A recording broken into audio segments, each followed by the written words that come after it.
Anda kembali bersama kami di obrolan malam. Saya ke Pak Hasto, Ketua LPSK. Pak Hasto, jadi hari-hari ini kalau setidaknya kami mengikuti di sidang vonis, kemudian juga hari ini di sidang etik, ketat sekali perlindungan yang diberikan oleh LPSK. Ini menjadi SOP bagaimana dengan ketika berada di saat ini menjalani masa tahanan ya Pak Hasto, dan ketika nanti ia kembali menjadi anggota Polri aktif, apakah masih ada perlindungan atau seperti apa mekanismenya? Ya, kalau yang dilakukan oleh teman-teman LPSK itu ya memang SOP-nya begitu. Dan ini kan kebetulan saja yang dilihat di televisi, dilihat karena kan memang eh, apa ini diekspos begitu ya oleh media. Biasanya kami juga melakukan seperti itu. Dan itu biasa saja. Eh, Ya memang begitu pekerjaan LPSK. Nah, ke depan tentu saja LPSK akan mendiskusikan ini dengan Eliezer. Karena perlindungan oleh LPSK itu kan sifatnya voluntary ya. Voluntary itu orang harus sukarela menjadi terlindung LPSK, baru LPSK bisa memberikan perlindungan. Jadi tentu saja kita akan berdiskusi dengan yang bersangkutan, meskipun kami sudah perpanjang 6 bulan lagi ya. Nah, 6 bulan biasanya setiap 6 bulan kan kami evaluasi. Jadi begitu. Dan untuk memastikan ketika dia menjadi narapidana, pengamanannya tentu saja kami akan berkoordinasi dengan Dirjen Pas. Dalam hal ini kami akan membicarakan kira-kira lapas mana yang cukup aman buat Eliezer, dan teknik pengamanannya bagaimana agar LPSK bisa memberikan jaminan keamanan bagi yang bersangkutan gitu. Berarti saya pertegas lagi, berarti kalau di saat ini ya sedang atau tengah menjalani masa tahanan itu masih di penahanan rumah tahanan tertentu yang kami bisa Ya. pahami kalau memang tidak bisa dibuka ke publik untuk keamanan Richard. Tapi kemudian berarti akan ada langkah bersama atau keputusan bersama dengan Direktorat Jenderal Pemasyarakatan untuk Ya. ada memilih lapas mana untuk Richard, begitu ya Pak Hasto ya? Ya, ya, karena kan kalau jadi narapidana dia harusnya tidak ditempatkan di rumah tahanan lagi, tapi di Hmm. lembaga pemasyarakatan ya. Mhm. Nah, pasca menjalani masa tahanan atau setelah menjalani masa tahanan, apakah mungkin, ini kan masih diperpanjang 6 bulan, apakah Ya, mungkin pun Icat adalah seorang anggota Polri aktif masih bisa meminta perlindungan untuk kepada LPSK? ya bila mana diperlukan ya bisa saja. Tetapi saya rasa kan Polri itu rumahnya dia ya. Jadi saya kira ya mestinya kewajiban Polri sendiri untuk bisa memberikan pengamanan juga kepada yang bersangkutan. Kewajiban Polri dalam arti bahwa memang apakah secara yuridis normatif memang yuridis formal maksud saya tidak memungkinkan bagi LPSK atau lembaga selain Polri memberikan perlindungan kepada anggota Polri aktif, begitu Pak Hasto? Mungkin saja memang bila ada ancaman yang cukup signifikan dan itu tidak bisa diatasi oleh lembaga yang lain, dan Eliezer bersedia memang menjadi terlindung LPSK.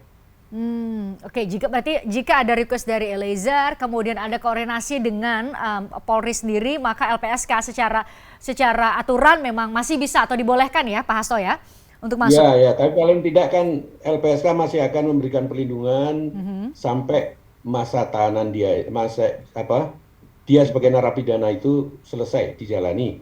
Jadi kita masih punya kewajiban untuk merekomendasikan Oke. pengurangan hukuman, remisi dan sebagainya, dan juga pembebasan bersyarat nantinya. Oke. Oh, berarti ada sejumlah hak-hak Icat sebagai justice collaborator yang juga akan diadvokasi oleh LPSK dalam waktu dekat ya, Pak Hasto ya. Betul, betul. Bisa Anda sebutkan tadi permintaan remisi, kemudian beberapa hak lain yang dimiliki oleh seorang justice Ya, collaborator ini misalnya sekaligus. pembebasan bersyarat. Oh, Ya, pembebasan bersyarat setelah menjalani ya, beberapa setelah lama tahanan, masa tahanan. ya, ya, menjelang pembebasan penuh ya. Kalau untuk Icat kan sebenarnya sangat singkat ya Pak Hasto ya. 1 tahun 6 bulan dikurangi sekitar 7 bulan sudah melewati masa tahanan selama proses penyidikan hingga ke tahapan penuntutan di pengadilan. Berarti kan sisanya mungkin tinggal 9 bulan ya Pak Hasto ya. Iya, ada kemungkinan kurang lagi, saya tidak tahu. Tapi ya kita upayakan lah itu. Oke, berarti itu masih diberikan atau masih diadvokasi oleh LPSK. Saya sapa bergabung malam hari ini juga ada Mas Sugeng Teguh Santoso dari IPW. Selamat malam Mas Sugeng. Selamat malam, Mbak. Ya, selamat malam. Mas Sugeng, terima kasih sudah bergabung bersama kami. Saya dari Pak Hasto ke Mas Sugeng ini. Tadi saya sudah tanyakan kepada Prof. Kiki mengenai konteks banyak pihak yang juga melihat bahwa ini adalah keputusan Polri melalui Propam hari ini adalah keputusan yang populis. Kita sempat bahas bersama. Anda melihat ini seharusnya Polri mengambil langkah yang populis menurut Anda. Hari ini terjawab sudah, Pak Sugeng? Mbak, maaf saya kan harus kebetulan ada acara lain. Pak Hasto masih bisa bergabung di paruh ini ya? Nggak bisa lagi, tapi ada sedikit yang saya mau sampaikan. Oke, silakan. Sebelum ke putusan yang populis tadi, Mas Sugeng ya. Betul kata Pak Kiki, sebenarnya ini bukan putusan populis karena populis itu kan bisa diterima oleh semua pihak. Ini adalah putusan yang progresif.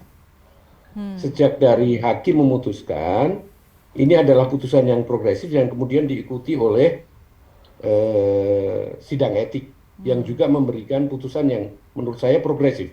Dalam artian progresif ini memperhatikan bukan hanya bunyi undang-undang semata-mata, tetapi juga hak-hak seorang justice collaborator. Ini kan disebutkan salah satu pertimbangannya adalah karena dia menjadi justice collaborator. Dan juga pertimbangan-pertimbangan lain, rasa keadilan di dalam masyarakat dan sebagainya.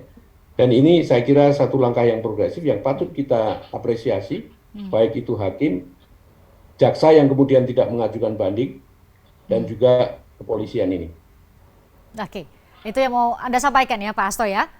Iya. Tapi saya ada komentar nih, lucu aja. Kenapa Prof. Kiki? Kenapa kalau nanti masuk udah jadi polisi lagi terus minta perlindungan LPSK, LPSK melindunginya pakai apa? Kan pakai polisi juga. Lah, LPSK kemudian minta tolong polisi untuk melindungi. Jadi tidak diminta atau tidak ke LPSK, ya dia urusannya sama polisi. Nah, jangan-jangan yang polisi yang diminta melindungi oleh LPSK itu justru yang akan mengancam keselamatannya Eliezer, kan bisa juga gitu. Itu perlu juga untuk diantisipasi. Itu tanggung kita jawab. Kita patut mencurigai siapapun gitu. Ya, saya curiga nih sama kawan saya ini. Kawan yang mana? Iya. Berarti menurut Prof. Kiki tidak perlu ketika selesai menjalani masa tahanan, tidak perlu berarti diserahkan sepenuhnya keamanan dari seorang Richard Eliezer kepada institusinya sendiri, Polri, menurut Anda begitu ya? Ya, kan ada Propam juga di situ. Ya, itu tadi saya katakan, karena itu rumahnya sendiri, mestinya institusi itu berkewajiban untuk melakukan pengamanan terhadap dia. Baik. Terima kasih. Itu yang mau disampaikan sama Pak Hasto, terkait dengan keamanan. Terpancing dia. Wah, ini saya ke Mas Sugeng deh. Mas Sugeng baru bergabung bersama kita. Ya. Mas Sugeng, tadi Anda melihat bagaimana putusan dari komite etik ya, yang akhirnya memutus, kalau didengar-dengar sih sebenarnya amar putusannya mirip betul dengan dengan amar putusan di Majelis Hakim Pengadilan Negeri Jakarta Selatan. Saya pamit dulu ya, Mbak. Oh iya, Pak Hasto, terima kasih. Saya ucapkan terima kasih ya sudah bergabung bersama kami sampai paruh ini. Baik, terima kasih, sehat selalu. Baik, Mas Sugeng silakan. Ya, jadi kan dari awal IPW yang mendorong supaya polisi ya melalui nanti mekanisme di Komisi Kode Etik Kepolisian itu bisa membuat keputusan yang menurut saya sifatnya populis ya. Populis, mengambil sikap yang populis lah. Kalau tadi dikatakan Mas Hasto itu progresif, ya hukum progresif itu memang satu teori yang masih sebetulnya belum mendarat sebetulnya di dalam satu penerapan proses di pengadilan. Tetapi putusan populis ini sebetulnya ada dasarnya, yaitu PP nomor 1 tahun 2003 pasal 12 ayat 1 huruf A. Nah, dalam memberhentikan seorang anggota Polri itu ada aspek diskresi ya, untuk di sana ada aspek diskresi. Dikatakan begini, diberhentikan apabila terbukti melakukan tindak pidana berdasarkan putusan berkekuatan tetap dan pertimbangan pejabat yang berwenang untuk tidak dipertahankan dalam dinas kepolisian. Artinya ada diskresi yang bisa ditafsirkan ketika ada pertimbangan untuk dipertahankan boleh.